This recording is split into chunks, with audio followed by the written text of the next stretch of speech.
Olá, leitoras e leitores, meu nome é Douglas Freitas, sou um dos editores da Script e hoje ao meu lado está ninguém mais, ninguém menos do que Diego Morro, meu sócio, amigo, editor, revisor da Script e também um dos autores mais badalados da casa, uma vez que ele é o coautor do livro História dos Quadrinhos Estados Unidos. Mas hoje nós não vamos falar sobre o livro do Diego com a La Luna. Nós vamos falar sobre o nosso grande lançamento, literalmente falando, O Prisioneiro. Para que vocês possam ter uma noção de escala, este aqui é um formato americano, ok?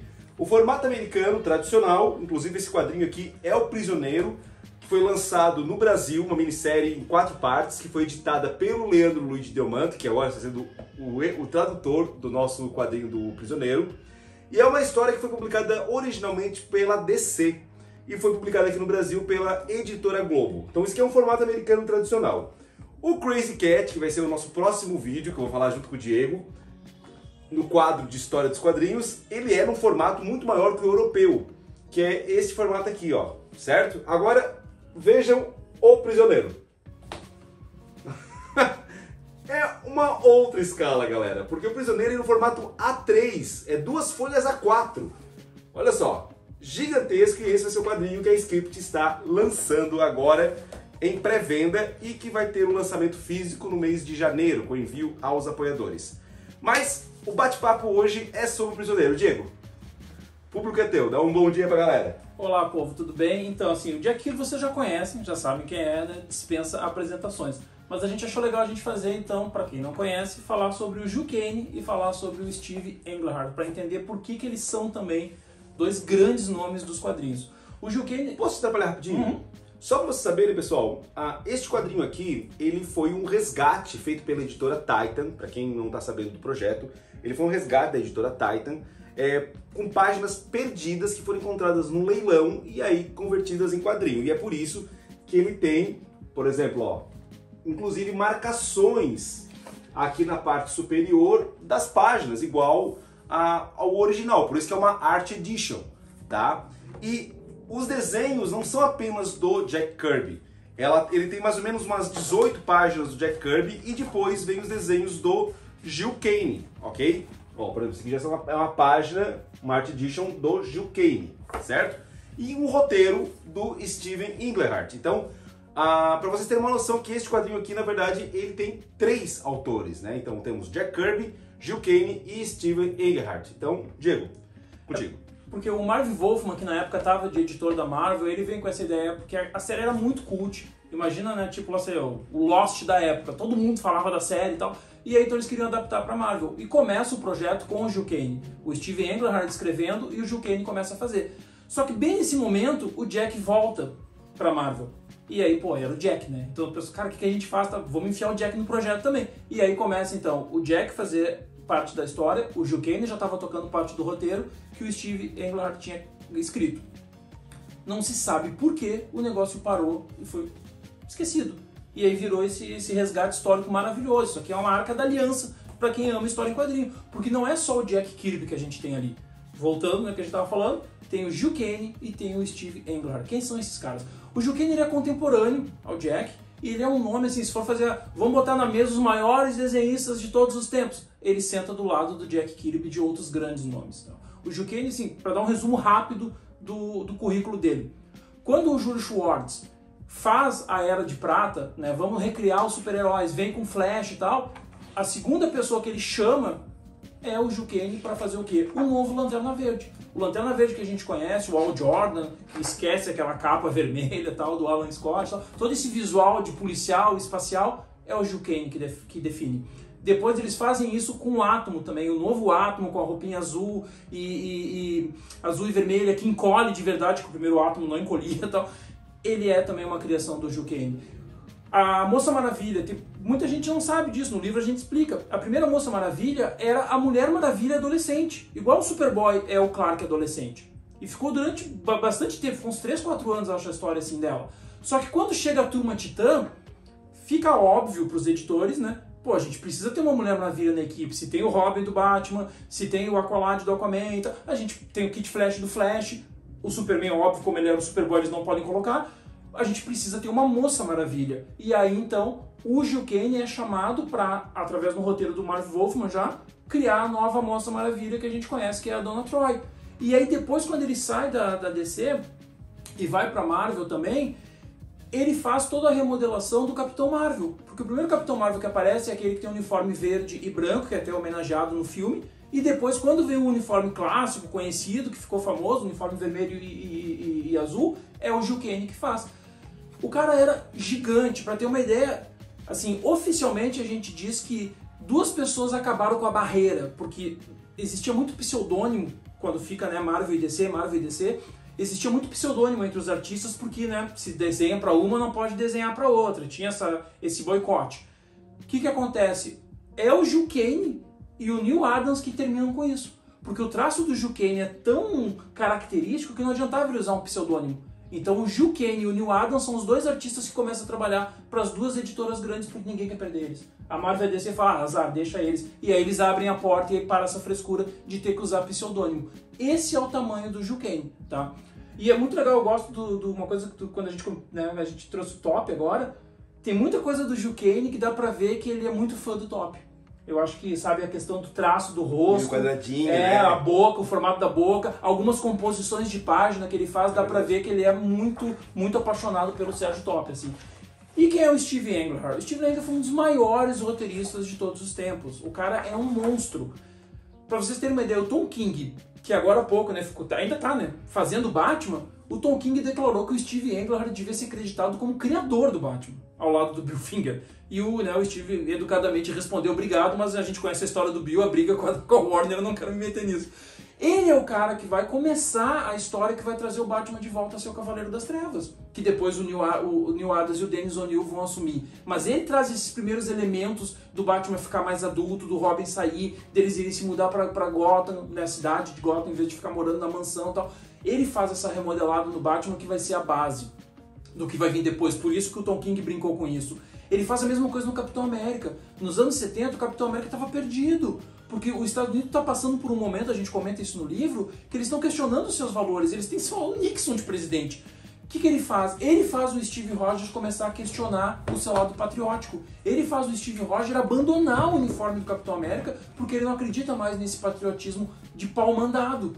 Então tudo que a gente tem do Capitão América hoje, que faz o Capitão América ser um personagem relevante, inclusive fora dos Estados Unidos, é durante a fase do Steve Englehart. Ele resgata o Doutor Estranho. O Doutor Estranho volta a ser um personagem totalmente cult. Ele começa lá com o Steve Ditko, né, que é o criador dele, ele faz um sucesso com a galera, né, do sexo, drogas e rock and roll, maconha, anos 60 e tal, mas ele dá uma caída e o Steve Englehart vai nos anos 70 e traz de volta. Ele faz uma história do Doutor Estranho encontrando Deus, que essa eu não vou contar, essa tá no livro, que é maravilhosa a história, o jeito que eles resolvem e fazem o Stan Lee não brigar com eles, que eles fazem o Doutor Estranho encontrar Deus. Então ele é um dos caras mais importantes dos quadrinhos. Então assim, a gente tem o Jack Kirby, a gente tem o Steve Englehart e a gente tem o Gil Kane. Se você gosta de história da cultura pop, se você gosta de quadrinho, meu Deus do céu, tu tem que ter isso aqui na tua coleção, porque a gente está muito emocionado, muito orgulhoso de ter esses 3 monstros sagrados num mesmo quadrinho. E o que é mais legal, gente, nisso aqui, é porque existe, inclusive, agora uma questão de bastidores, existe, inclusive, algumas regras de licenciamento que, por exemplo, nós precisamos, só você ter uma ideia, nós não podemos fazer como algumas editoras às vezes fazem, que compram o direito autoral e guardam numa gaveta para quando der lançar. Nós temos data limite para lançamento, por exemplo. Em março de 2022, nós somos obrigados a estar com isso aqui na rua. O lançamento vai ser em janeiro. Mas para você ter uma noção que no contrato consta que tem que estar no máximo em março. Por quê? Porque vai expirar os direitos autorais da Titan. Porque isso aqui foi uma concessão feita pelas famílias dos envolvidos e pelo dono das páginas que foram digitalizadas porque foram compradas em leilão. Eram páginas perdidas. Isso aqui, gente, é um resgate histórico. E que o que é mais interessante é que hoje, o único lugar no mundo que você vai poder adquirir este quadrinho aqui é no Brasil, pela Script. A Titan acabou, não existe mais. A Titan não tem... Esse aqui acabou, não existe mais. Esse aqui, ó, só pra ter ideia, ó, tem umas marquinhas aqui, ó, tem uns machucadinhos. Comprou um usado? Eu comprei um usado. A Titan não teve pra mandar pra mim, porque eles só tem lá o do estoque pessoal deles. Eles queriam fazer uma reimpressão, mas acabou não dando e não imprimiram. E aí, pelo prazo agora do fim do licenciamento, eles não vão imprimir, já falaram. E isso aqui, para vocês terem uma noção, não foi licenciado em nenhum outro país. Então, essa edição que eu comprei aqui, por exemplo, ela é uma edição da própria Titan. Ó, aqui é a logomarcazinha da Titan aqui no final. É da própria Titan. Comprei por R$380. Para não dizer que não tem outro quadrinho desse, Diego, eu encontrei uma edição dessa na Amazon Internacional por R$590. Tá? Mas vem só uma. E não achei em lugar nenhum, tipo, sebo virtual, Mercado Livre, nada. Achei só essas duas mesmo. Essa aqui tá um pouquinho mais barata, e comprei essa pra nós. E a outra não achei, porque realmente, assim, ó, é um material esgotado. Quem tem, guardou. E nós vamos fazer uma tentativa com a Titan, que é aumentar um pouquinho mais, criar um pouquinho mais de páginas, que aqui tem algumas coisas aqui que ficaria legal, incluindo que na verdade seria o balonamento que originalmente o Steve Englehart havia pensado em fazer com o Gil Kane e não tá. Então nós vamos solicitar para a Titan se ela nos permite fazer uma página dupla, tipo, numa página ela é editada e na outra página ela é no sistema original mesmo, né? Mas aí vai depender de autorização. Se não vir autorização, vai sair exatamente como tá na Titan, que já tá lindo. Mas traduzido, tá? Não tem esse papo de, não, a gente deixou em inglês porque não. Não, tudo traduzido. Tudo traduzido, gente. Tá tudo traduzido, inclusive até os roteiros vão estar traduzidos, tudo bonitinho. Quem tá fazendo isso aqui é o Leandro Luiz Delmanto, que fez que foi o editor, né, editou essa aqui no Brasil, né? No Brasil, do Prisioneiro. E para quem não conhece o Prisioneiro, uma coisa legal, na página do Catarse, onde nós colocamos a pré-venda deste quadrinho, nós colocamos um link do YouTube. Todos os episódios do Prisioneiro estão no YouTube.